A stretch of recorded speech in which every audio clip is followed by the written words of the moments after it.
আমার ভিডিও বানানোর মতো ইচ্ছা ছিল না, তারপরেও বানাইতে হইতাছে। সবাই জানেন বর্তমানে ভাইরাল টপিক যার নাম নিলে মিলিয়ন ভিউ।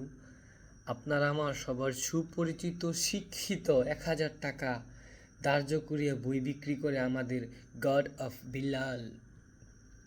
এই নাক্কির পোলায় কি কমু কইয়া ভাই শেষ করতে পারতাম না। হ্যাঁ, একটা বই লিখছে, এই সেই হ্যান ত্যান কোনো পেজের মধ্যে 2, 3, 4 লাইন লিখছে। এই বইয়ের দাম নাকি 1,000। তবে আমরা যারা ভার্সিটিতে পড়ি, আমরা কত টাকা দিয়ে বই কিনি আমার একটু আপনারা বলেন তো। আমরা যেসব বই পড়ি বা যেসব বই কিনি 200-500 টাকার ভিত্তিতে, মানে 1 সাবজেক্ট হয়ে যায়। আর হ্যাঁ, একটা বই লিখছে কে রে বলে গর্জন ফর্জন এই সেই বাল সাল, এটার দাম নাকি 1,000। আগে সামা বানাইতো, কপি মপি বানাইতো, আমি হ্যাঁ ভিডিও দেখছি আগে, মানে এত ডায়লগ ফাইলগ বাল চাল শুনি নাই। হ্যাঁ তো চা বানান দিই কা, আমি বাড়িতে চাটা বানায় খাইতাম।